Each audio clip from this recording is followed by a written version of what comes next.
Thank you very much, everybody. It's a great honor to have Prime Minister Mark Carney with us. As you know, just a few days ago, he won a very big election in Canada.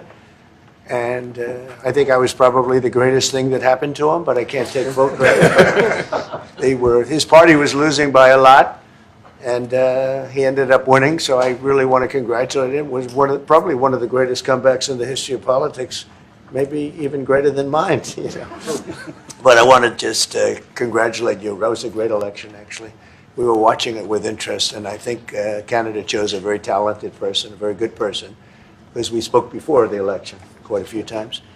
And it's an honor to have you at the White House and the Oval Office. And you see the new and improved Oval Office as it becomes more and more beautiful with love. You know, we handle it with great love, and 24-karat gold. That always helps too. Right? But it's been a lot of fun. We're going over some of the beautiful pictures that were stored in the vaults that were for many, many years, in some cases over 100 years. They were stored in vaults of the great presidents, or almost great presidents, all having a reason for being up, every one of them. So it's very interesting. But I just want to congratulate you, and ran a really great race. I watched the debate. I thought you were excellent. And I think we have a lot of things in common. We have some tough points to go over, and that'll be fine. We're going to also be discussing Ukraine, Russia, the war, because Mark wants it ended as quickly as I do. I think it has to end. We had some very good news last night. The Houthis have announced that they are not, or they've announced to us at least, that they don't want to fight anymore. They just don't want to fight. And we will honor that, and we will stop the bombings, and they have capitulated, but more importantly, we will take their word. They say they will not be blowing up ships anymore, and that's what the purpose of what we were doing. So that's just news. We just found out about that. So I think that's very, very positive. They were knocking out a lot of ships going, as you know, sailing beautifully down the various seas.